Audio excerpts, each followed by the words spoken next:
live on Sky News Australia. The Rita Panahi Show. Welcome to the Rita Panahi Show. Coming up tonight, the week of silence is over as around 100 Indigenous figures and organisations come together to condemn the coalition for wanting an inquiry into child sex abuse in Aboriginal communities. I'll speak to Alex Antic about the cost of the state-based voice in South Australia. One of the world's leading terrorism experts will bring us the latest on Gaza, and the great Douglas Murray will be joining me shortly. And your favourite segment is back. And this week, Lefties Losing It features Greta Thunberg getting herself arrested in London. And we'll check in on this heroic nun crash tackling a climate cultist.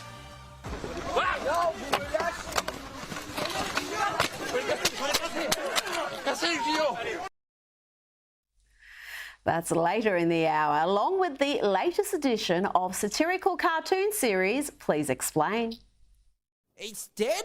Only 39% voted yes. That should have been enough. I got 33% and I won government. Look, don't panic. Why don't we just legislate it instead? No! It's dead. Someone here killed my precious voice referendum and I'm going to get to the bottom of it. More of that later. But first, just when you thought the left's mass post-referendum meltdown was coming to an end, they have again worked themselves up into a lather today because of a piece by former Prime Minister Tony Abbott in The Australian. Well, it sent the left into new fits of unbridled outrage. And there's a particular passage in Tony Abbott's frankly superb column that has really upset the race-obsessed grievous mongers. He writes, if the people's vote is to be respected, it should mean abandoning or at least scaling back recent concessions to separatism, such as flying the Aboriginal flag co-equally with the national one, as if Australia is a country of two nations, and the routine acknowledgement of country by all speakers at official events, as if those whose ancestry here stretches beyond 1788 are more Australian than everyone else. I don't know about you, but I am thoroughly sick and tired of being welcomed to my own country and listening to endless, unnecessary and frankly sometimes incoherent acknowledgement of country announcements. And talking about pointless virtue signalling, wouldn't it be nice if all those corporations, the big four banks, Wesfarmers, Rio Tinto, Qantas, the list goes on, apologise to their shareholders, to their staff and customers for their ill-advised pro-voice activism? It'd also be nice if the nation's leading sporting bodies like the NRL, Cricket Australia, the AFL and its clubs also apologised. For the AFL, this isn't an isolated incident. The AFL hasn't seen a leftist cause that he hasn't wanted to enthusiastically back, from taking a knee for the neo-Marxist race baiters of BLM to their comically hypocritical LGBTQ advocacy. You can always rely on the social engineers of the AFL and its clubs to lecture the masses about what to think. These footy clubs tried to persuade their fans to back a deeply flawed racist proposal, one that is, well, in the end, was resoundingly rejected by the Australian public. The least they can do now is apologise and hopefully learn from this folly. Now, earlier today, the Prime Minister spoke about Israel's counter-offensive in Gaza, and he approvingly quoted US President Joe Biden. President Biden went on to say we cannot give up on peace and we cannot give up on a two-state solution. And his comments are appropriate. I completely agree with them. But I'll be speaking to one of the world's leading geopolitical and terrorism experts tonight who has a very different point of view on President Biden's comments today. He's warning about what comes next later in the hour. Joining me now to discuss the day's top stories is media writer for The Australian, Sophie Ellsworth. Sophie, let's start with this front page story from your paper. Nearly 100 of Australia's leading Indigenous figures and organisations have condemned the Coalition's call for a royal commission into child sex abuse in Aboriginal communities. Sophie, they broke the week of silence to do this, to accuse Senator Price and the Coalition of politicising the safety of children. Really, I mean, this bill was backed. It wouldn't be politicised. It would be bipartisan. And at the end of the day, this is important, necessary work. Rita, I think this is really worrying when they have this week of silence, but then suddenly they're not silent when they want to speak up and have a go at Jacinta Price. And I thought the Prime Minister was all about us uniting as a country, trying to close the gap, help Indigenous communities. I thought that was the whole objective here, and that appears that's not the case with actions like this. Well, I just can't understand how anybody could be against this, how you would think this is going to do more harm than good when we know there's an issue and it deserves far greater attention. Now, let's go to Queensland. The public servants there are being offered up to 5 days of paid leave for psychological distress after the Voice to Parliament referendum failed. Queensland had the most no votes, around 69% at last count, and that's probably going to go up with all the pre-polls and the postal votes. And meanwhile, we've got, Sophie, the Liberal National Party in Queensland has now withdrawn its support for a state-based treaty, and it didn't take long for Anastasia Palaszczuk to say that she will not implement a treaty unless it has bipartisan support. Rita, doesn't this just show where the yes vote had such a strong vote up in Queensland in the high 60s? They've got an election coming up, Rita, as you know. This is really about what do Queenslanders want, and they were a resounding no to this. So Anastasia Palaszczuk's in a lot of trouble in the polls. She knows that this is not popular. So I think both parties know they've got to go with what the voters want, and the voters do not want this. The voters don't want this, but I would argue the voters in Victoria don't want this, but we've got this gutless Liberal so-called opposition who backed it, who did not provide any measure of opposition. And so really the people have no choice. It's not something that you get to vote on when you cast your ballot. Now, this is one of the best stories of the week. The Adelaide Advertiser reports an Indigenous leader used a taxpayer event to call for the king to be dethroned, attacked no voters, accusing them of leaving her powerless, and also likened the referendum result to the war in Gaza. Around 400 shocked guests were told they were on stolen land and told to clap louder, according to the reports.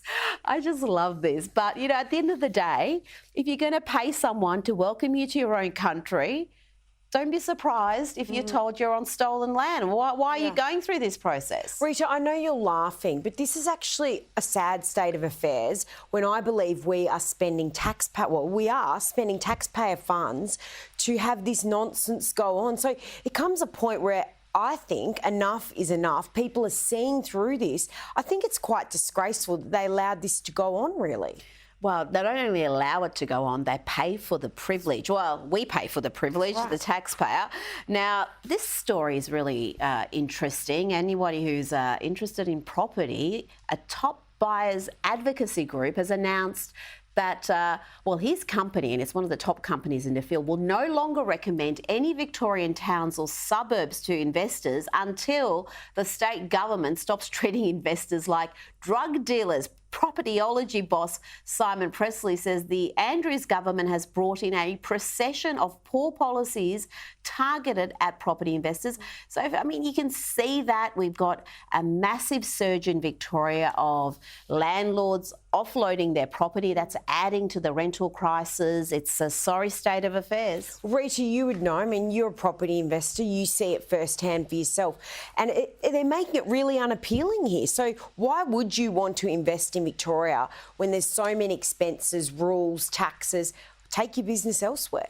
Well, the state government here, and I think the other Labor state governments will go down the same road. They're just hooked on property taxes, and the land tax in particular in Victoria is crazy.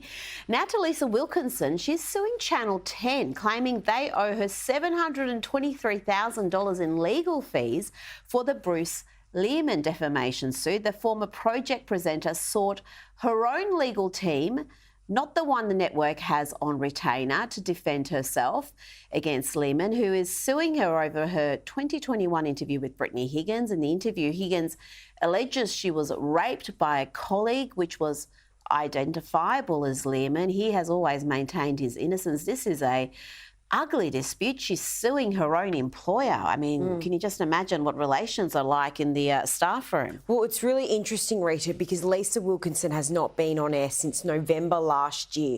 Let's not forget that, when she did her farewell on the project and said she was sick of all the toxicity in the media. She is still employed by 10, so she is fighting her own employer in the courts now. There's a lot more to come out of this. I think it's going to get very nasty, and I don't think it's going to end well. So you're telling me she hasn't been on air since November, but she's still being paid? Is she working on special projects? Well, there was reports that she was, but where are these special projects? So she is still on their books. Wow, that's not a bad gig. You know, you just lays at the beach and collect the paycheck. Now, you've got some late breaking news for us, because the ABC's annual report was released today. Any items there that we should take note of? So make sure you read The Australian tomorrow. The managing director, David Anderson, has received a $120,000 boost to his pay packet. A boost of $120,000? That's in his remuneration package. Rita, there's been so many failings at the ABC in the last year. He's got this massive increase to his pay packet, but also we're seeing in the report that there's audiences at the ABC. They're going down, and they're going down rapidly. Well, that's interesting. I mean, what justification is there for a $120,000 increase to his salary? That will be interesting to actually get an explanation from the ABC. Now, Sophie, this story is shocking. Australia's former First Bloke, the ex-partner of former Prime Minister Julia Gillard, has been convicted of sexually assaulting a female friend by sucking her nipple and cupping her breast while she slept. Reports, this is a report from the Herald Sun. They also say Tim Matheson fronted the Melbourne Magistrates Court on Thursday, where he was convicted and fined $7,000. He pled guilty to one count of sexual assault. I don't know, Sophie, I think the less said about this case, the better. Sophie, thank you so much for joining me tonight. Thanks, Rita. Now, as we do every week, it's time to speak to the author of groundbreaking works, international bestsellers, including The War on the West, The Strange Death of Europe, and The Madness of Crowds, Douglas Murray. We're so glad to have you. I think you're in Oslo somewhere. We weren't sure if we were going to get you tonight. But let's start with the conflict in Gaza. And there are many calls at the moment, particularly in the West, for Israel to have a proportionate response to the attacks against it by Hamas. Douglas, is that something that Israel should take into consideration? No, I've always thought that the whole idea of proportionality in conflict is absurd. It's something which I think Western countries and the UN, who always gang up on Israel whenever Israel is attacked, it's something that these people always obsess about only in the case of Israel. We in Western democracies, whenever we've had to wage war in the past, do not say, is this entirely proportionate in a response? Because proportionate is an abstract idea. What is proportionate in a conflict? Proportionate in this conflict would mean that the response to the massacre of more than 1,000 Israelis in cold blood by Hamas a couple of weeks ago should be responded to by Israel by sending Israeli forces to rape exactly the same number of women as Hamas raped, and to decapitate exactly the same number of babies as Hamas decapitated, and to steal hundreds of Palestinians and hold them in dungeons and torture them as Hamas did. I mean, it's obscene to even think in these terms. And yet that's what proportionality would mean in this conflict. When people say proportionate, that the Israeli response must be proportionate, there are several things they're doing. One is that they are showing that they are utter ignoramuses because they know nothing about Israel's war since 1948, when its neighbors have repeatedly attempted to annihilate it. And they don't seem to realize that, as has very often been said, not least, I think, by Golda Meir. You know, if Hamas laid down its arms, if the Palestinian extremists, jihadists laid down their arms, there'd be peace. Whereas if Israel laid down its arms, there'd be no Jewish state. So when people say proportionality about Israel, what they want is they want to signal, well, you do sort of have the right, maybe, to respond to the massacre, abduction, and rape of your citizenry, maybe, if you're Israel, but do reply with one hand tied behind your back, won't you? And don't win. That's what they're also saying. Whatever you do, don't win. Don't bring any of these wretched conflicts to a conclusion. Make sure you draw so that you end up stopping roughly at the point just before the conflict began. Well, in the aftermath of Hamas's attacks and Israel's counteroffensive, we are hearing a lot of talk, particularly from academia, about decolonisation. What we saw Hamas unleash against Israel was decolonisation in action. Douglas, will there now be any awakening or acknowledgement from academia and the wider left about the anti-West sentiment, this decolonisation narrative that they have been pushing? I wish there would be, Rita. I really wish there would be. But I mean, let me just give you a couple of examples of what academics in America have said. We had an academic in America who, since the massacre of Jews a couple of weeks ago, announced that only 6 million Jews were killed in the Holocaust, as if that was a sort of not a high enough number for him. He was at which university he was at? Oh, he was at Stanford. He was at Stanford. Here's a reprehensible woman called Mika Tosca, who teaches at the Art Institute of Chicago. This week, she described Israelis, Jews as pigs, savages, and irredeemable excrement. And she describes herself, by the way, Rita, as radically optimistic transsexual climate scientist. Well, good luck to her with her optimism, because if she was in the Gaza being her transsexual climate optimist self, I reckon she'd last about 24 hours at the hands of Hamas and co. But these people who are describing Jews as excrement and much more are doing so in the same week that a synagogue was firebombed in Berlin, as Jews in Berlin are waking up to find symbols outside their house to signal it's the house of a Jew. I mean, I know that there's only one historical lesson that our era seems to know anything about, and that's the 1930s and 1940s. But if anything could show you that people can do replays of that whilst thinking they're doing so in some different light, as if they are anti-fascist, and yet they all this language of fascism, of demeaning the Jews, of excommunicating the Jews, of othering the Jews. They want to find every crime of our era, including decolonization, and accuse the Jews of it. And it's been like that throughout the history of anti-Semitism. As I'll finish on this thought, if I may, but as Vasily Grossman says in his masterpiece Life and Fate, show me what you accuse the Jews of, and I'll show you what you're guilty of. All of these people making these disgusting claims, it's them that's guilty of the thing.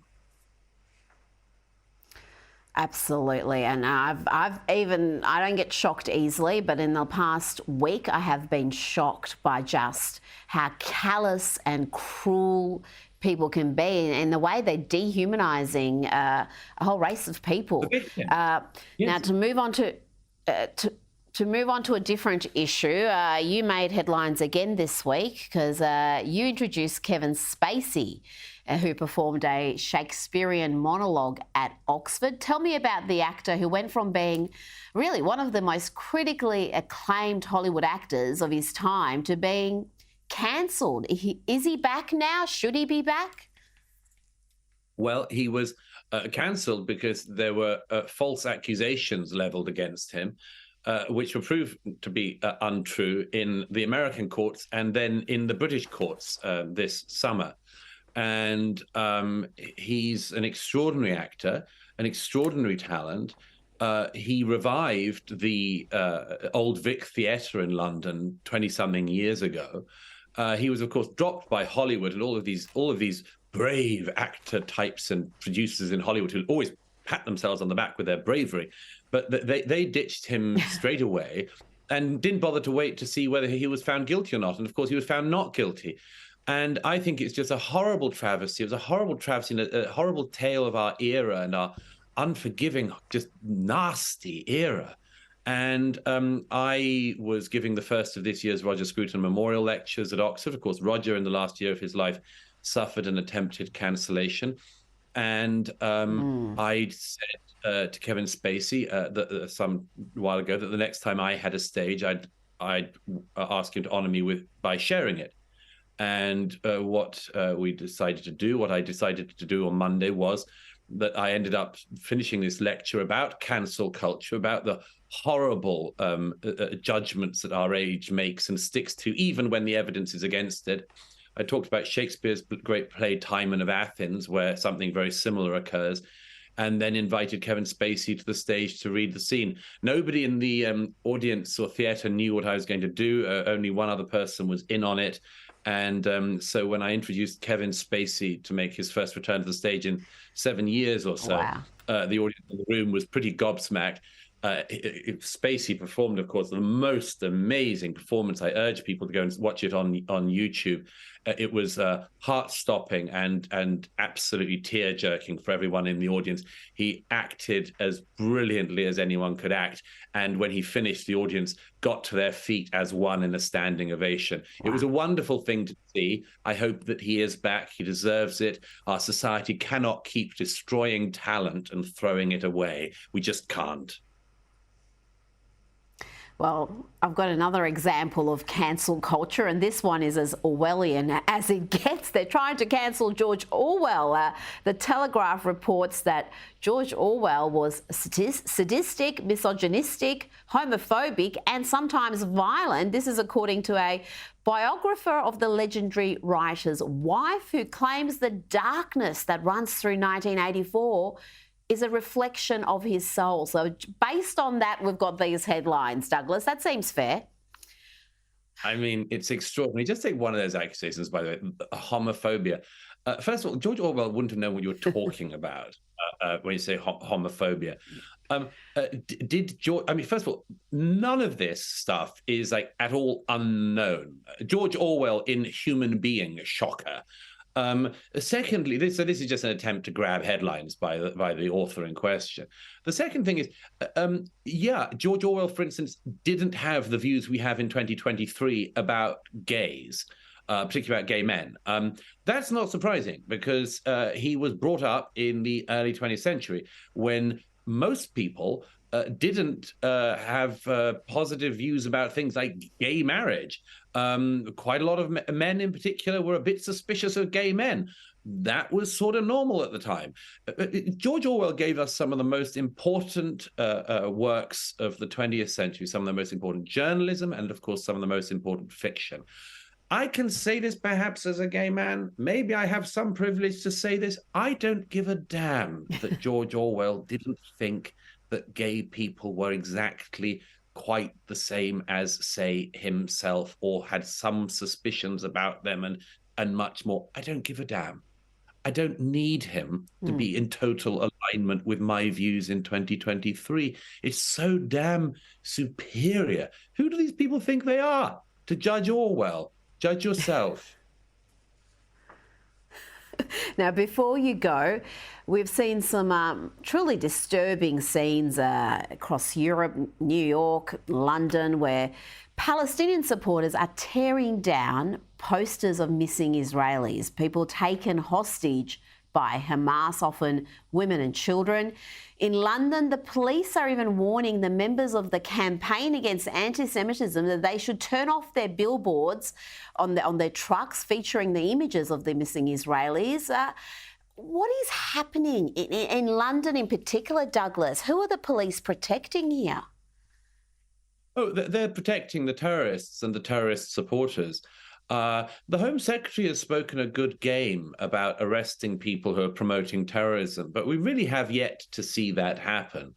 Maybe it's a numbers game. Maybe they've worked out that there are more Muslims in the UK who are likely to be sympathetic to Hamas than there are Jews who are likely to be sympathetic to Israelis. Maybe they've thought that, but the thing that's disturbed me most about this, and the thing that I think the wider population should think about, is when one black man was detained and then killed by one cop in Minnesota a few years ago, thousands of people came out across the globe, in capitals across the globe. And, if anyone had appeared outside an American embassy during that period after George Floyd was killed and joked about the killing of George Floyd, or laughed at it or praised it, had organizations praising it and saying this is a great victory for the Minnesotan police, I reckon they'd have been arrested, because most people don't like taunting victims. Now, imagine if 1,300 George Floyds had been killed in that way and deliberately sought out by people to be killed. There would be an awful lot of solidarity. And I have a big question after the last week in particular, which is, firstly, where's the reciprocity? And one Jewish demonstrator in London who saw these posters of kidnapped children being torn down said, we were with you with BLM. Why aren't you with us now? Well, I'm sorry, that's a fast learning curve. And so the other part of that question is a very deep one, which is, where are the crowds? Where are the non-Jews? All those people who turn out for racial injustice, who turn out for microaggressions, who turn out in support of non-existent trans genocide, where are they when there's actually attempted genocide of Jewish people? Why are the Jews demonstrating alone? Why are the rest of the populations of countries like Britain and Australia and others not standing by them by the millions? We should be. We ought to be. It's to our shame that we're not. Beautifully said, Douglas Murray. Thank you so much for your time this evening. It's a great pleasure as always.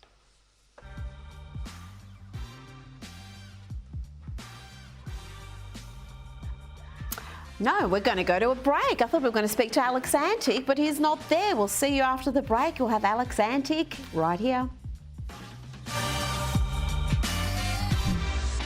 Welcome back. We'll have Lefties losing it shortly, but first, Victorian MPs voted down a motion for an inquiry into gender-affirming care put forward by expelled Liberal MP Maura Deeming. Victorian Greens said the motion would only serve to stoke the flames of transphobia and hate, adding that anti-trans rhetoric causes lasting harm to trans and gender-diverse people. But 3 recent papers have found that gender-affirming care is not net beneficial, with evidence to suggest a pattern of treatment-associated harms. Joining me now is Stephanie Bastian, Research Fellow at the Women's Forum Australia. The Greens are not interested in non-activist research. We know that. Will we ever have a review in Victoria? Because let's be honest, it's not just the Greens and Labor, but the Liberals back these crazy policies as well. There's really no debate in this state.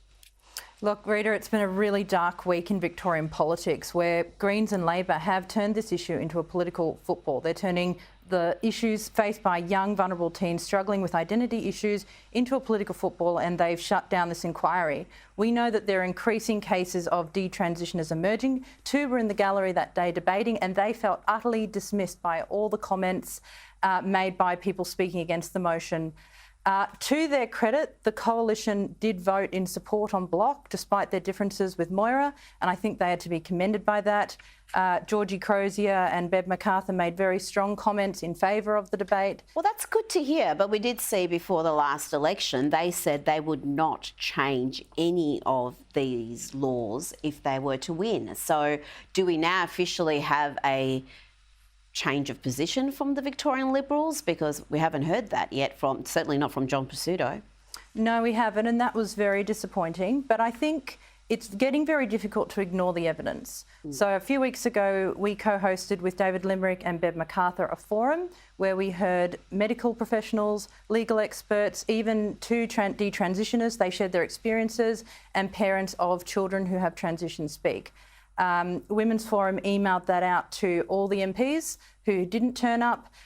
It's getting very difficult to ignore the overwhelming evidence that's emerging both here and overseas that these practices are harmful. And the problem in Victoria is they're legislated, because the bill that the Liberals reneged on, moving the amendments on, is only has legalised the affirmation-only model, which these kids are going through. So medical professionals, parents, all risk 10 years jail time if they don't medically transition their kids. It's devastating. Oh, it is devastating. It's devastating that if you've got people who are detransitioners who've made these mistakes, have all sorts of lifelong medical issues and consequences, and they're brave enough to come forward and say what has happened to them, and they're dismissed and disrespected. That's just terrible to hear. Now, to another story, Mornington Peninsula councillor Suzanne Bessinger has been ordered to undergo personal development training and has been banned from speaking to council staff. Why? Because she dared question the council's decision to permanently fly the Progress Pride flag from all council offices. So this sounds like some sort of a re-education camp they've got in order in store for her. I mean, it doesn't sound sinister at all, does it? I just think another woman being forced to undergo re-education. We've got Tasmania, we've got all around the country now, women are being told to shut up if they mention things they disagree with, and they've got to go off and be re-educated. I've got to wonder what's happening in councils where they are so bound by this cult that is dictating the position you have to have on the flag, on bathrooms. Let councillors do their job. They're meant to be looking after roads, they're meant to be looking after rubbish, and here they are all debating these issues that are actually outside their scope. And they're not debating it, they are demanding submission is what they're doing. Stephanie Bastian, thank you so much for your time this evening. No worries. Liberal South Australian Senator Alex Antic is on a mission to ban child gender therapy in Australia, including surgery and the use of puberty blockers. Alex Antic joins me now. Alex, your private members' bill is outraging the usual suspects, but let's look at some local data. Freedom of Information requests showed the number of minors taking puberty blockers increased from just 5 in 2014 to 624 in 2019, and in 2021 the same request showed more than 2,000 young people were attending gender clinics. Tell me about this bill and what you hope to achieve.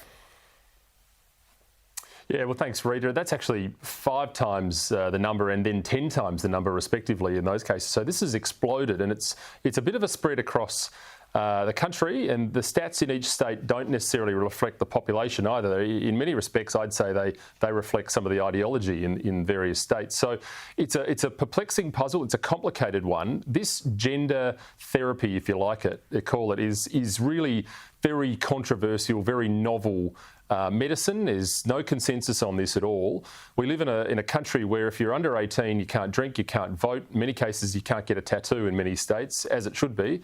And yet kids as young as 3 and 4 are being spoken to about this sort of radical gender theory type concepts. And then in some instances, going off to these gender clinics and being prescribed drugs and even surgery on some cases. It does feel as though the rest of the world has taken the lead on this. We've seen what happened with the Tavistock Clinic in the United Kingdom, and it feels as though we in Australia are just not having this conversation. I think this needs to be shut down ASAP, and that's what this bill would do. Now, South Australia's legislated voice will have more than 100 participants who are going to be earning $206 sitting fee per committee meeting, and there will be no cap on the amount of committees. They'll also receive travel, accommodation and food allowance and more. Alex, last I checked, 65% of South Australians voted against the voice, and yet their state government is inflicting a state-based voice on them. Yeah, well, they should jump the gun, of course. This happened several months ago. This bill was passed in the pomp and ceremony in front of about 6 people out the front on North Terrace here. There was no enthusiasm for it at all. That was true months ago, and that is true today. We saw that 64% of South Australians voted against the concept of a voice in Parliament. They did so because they weren't told any of the details. They'd seen what happened in Western Australia, and frankly, they knew that this was a Trojan horse. As I've been saying for years on end, nothing but a Trojan horse for big government, creating in a pumped-up bureaucracy where we continue to show the waste and the willfulness and the waste that we've seen over generations with other such bodies. It is ridiculous. Just today I've written to the Premier to point out exactly what we've just said, that South Australians voted overwhelmingly for no to the voice referendum, and he should pull back on this. He should withdraw and repeal this legislation and put this one to bed. Put it to Davy Jones' locker, as I've said many times before. Senator Jacinta Nampijinpa-Price is furious and heartbroken after efforts to have an inquiry into child sex abuse in Indigenous communities was defeated. I'm not going to give up. This isn't the end.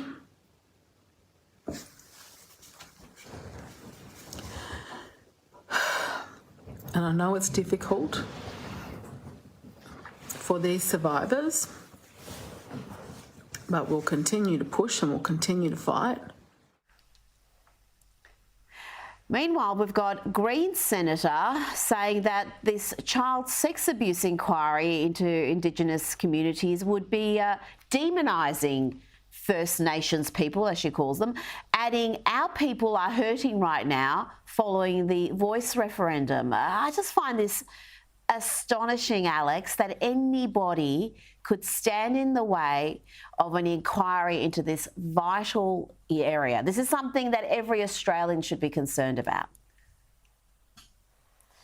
Yeah, look, absolutely, Rita. And in fact, this is really how Jacinta came to prominence in recent times. She brought a delegation of people to Canberra before she was even elected to tell this very, very arduous story. It's terrible stuff. Anyone that wants to endure listening to it should, because people need to be aware of what's going on in some of these remote communities, and she's continued that tireless work as she got to Parliament. The fact that this wouldn't be allowed, I mean, we hear this from Labor and the Greens all the time. We're all for transparency, we're all for inquiries of all sorts, except when it touches a nerve they don't like, which is the reality of what's going on.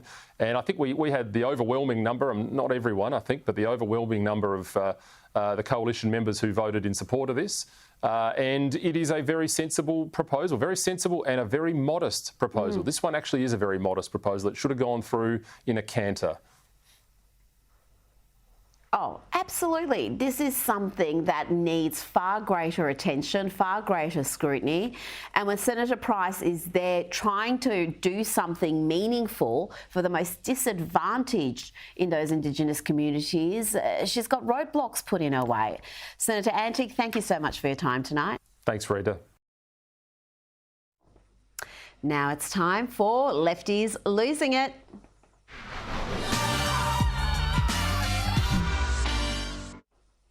Earlier we saw Greta Thunberg getting herself arrested, diddums, but who we should be paying tribute to are these righteous nuns who have no time for climate change cultists who are trying to stop the construction of a church in the south of France.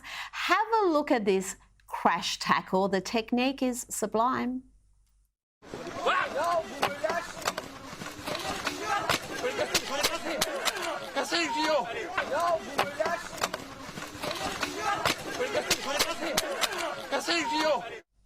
Now 2 more lefties losing it, and the Just Stop Oil loonies are attacking universities with orange paint.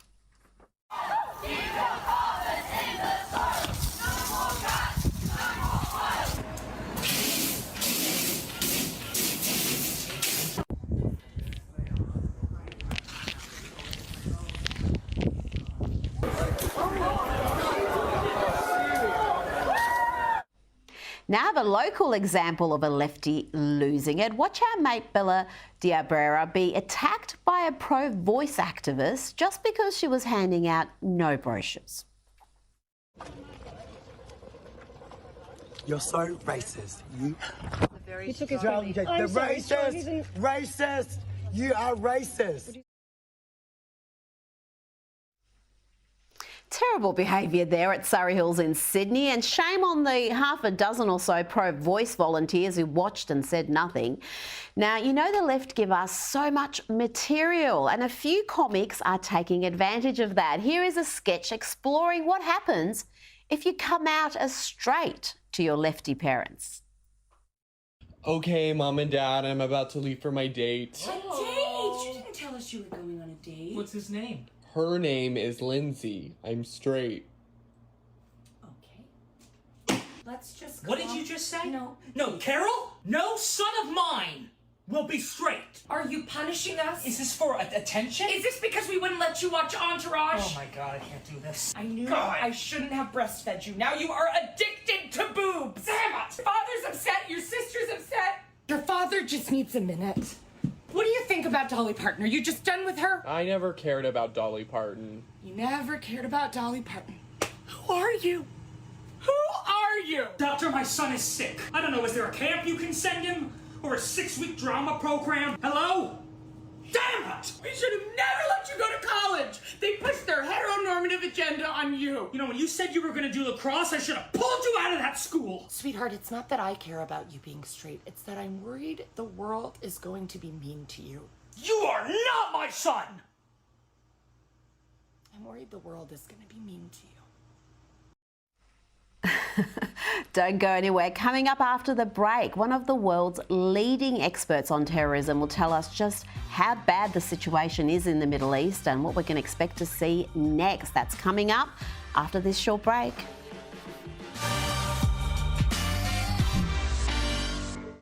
Welcome back. Joining me now is author and expert in international security, Dr. Max Abrams. He's a professor of political science at Northeastern University. Max, the Biden White House is in the midst of multiple international crises. The president spoke earlier today. American leadership is what holds the world together. American alliances are what keep us, America, safe. American values are what make us a partner that other nations want to work with. America is a beacon to the world. Still. Max, in the speech, President Biden sought to link Hamas and their attack against Israel with Russian President Vladimir Putin and the invasion of Ukraine. What do you make of that? I actually found this speech to be disappointing. This is an extremely important and scary time for the United States and around the world, and I was hoping for some more details. We really do need more clarity about what exactly is the U.S. role going to be in it with Israel and especially with Ukraine. What he tried to do is intertwine these two very different conflicts into the same speech, but these conflicts, although there are some interconnections in the sense that Iran, for example, is involved in both, but the conflicts are otherwise separate, and I very much hope they remain separate. But what's particularly confusing is that in the United States, the Republican Party is more skeptical about supporting Ukraine, and the Republican Party is more enthusiastic about supporting Israel. And the exact opposite is true for the Democratic Party. And so you're mixing and matching different conflicts as well as enthusiasm for the conflicts with different political constituencies. And overall, I did not find the speech to be clarifying. Now, there have been widespread calls for a ceasefire in Israel. How realistic is that, Max? It's completely unrealistic, and I think that it's also very unfair. Everyone needs to appreciate that there's a lot of variation in terrorist attacks. And this particular terrorist rampage was as egregious as you could possibly get. I've seen numbers of between 1,300 to 1,400 Israelis being slaughtered, door to door, families shot point blank, set on fire, over 200 hostages taken. This isn't just an unprecedented attack in Israeli history. This is an unprecedented kind of attack that we've ever seen anywhere around the world in the history of modern terrorism. So, of course, Israel is going to need to respond. Israel is not exaggerating when it says that it's surrounded by terrorist enemies. The same wasn't true, by the way, of the United States, which really did think after 9/11 that, there was going to be another shoe that will drop, that there will be more 9/11-like attacks, that, the United States dramatically overestimated the number of al-Qaeda terrorists who could credibly threaten the U.S. homeland. But Israel's situation is fundamentally different. It really is confronted with not just tens of thousands, but over 100,000 terrorists, not just in Gaza, but also in the West Bank, especially in Lebanon out of Hezbollah. And so Israel needs to go into Gaza. It needs to just completely degrade Hamas's terrorist capabilities. It needs to take down the Hamas terrorist government. It's not going to, permanently destroy the ideology. Israel will not kill every last Hamas member, and there will still be some Hamas attacks. But Israel is not in an elective war. This is a war that it must fight for its existence, and it will do so. And the point is not only to degrade Hamas militarily, but also to restore Israeli deterrence. So the many other Palestinian terrorist groups, like Palestinian Islamic Jihad, Al-Aqsa Martyrs, the Lion's Den, that they too are somewhat deterred, as well as to signal a message not only to Hezbollah, but also to Iran, that they will pay a heavy consequence if they tempt Israel and provoke Israel in similar fashion. Dr. Abrams, thank you so much for your time tonight. My pleasure. Thank you so much. Still to come, Anthony Albanese plays the blame game for the voice failure in the latest episode of Pauline Hanson's Please Explain. That's after this.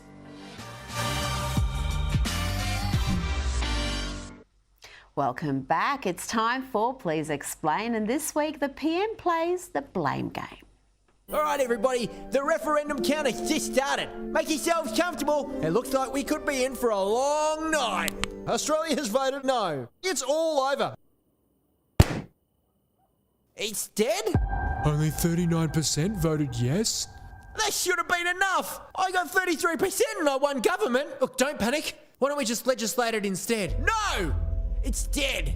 Someone here killed my precious voice referendum, and I'm gonna get to the bottom of it. Was it you, Adam Banks? Don't you dare! I put a yes sign out like everyone else in my inner city electorate, who was the strongest yes vote, by the way, unlike Bernie's electorate. I couldn't have been my fault. I stuck to the script. Unlike Noel, you told him it was about treaty. So did you. At least I said treaty was the second door. Wake up! It was Marsha who called no voters racist and stupid. No, I called their argument racist and stupid.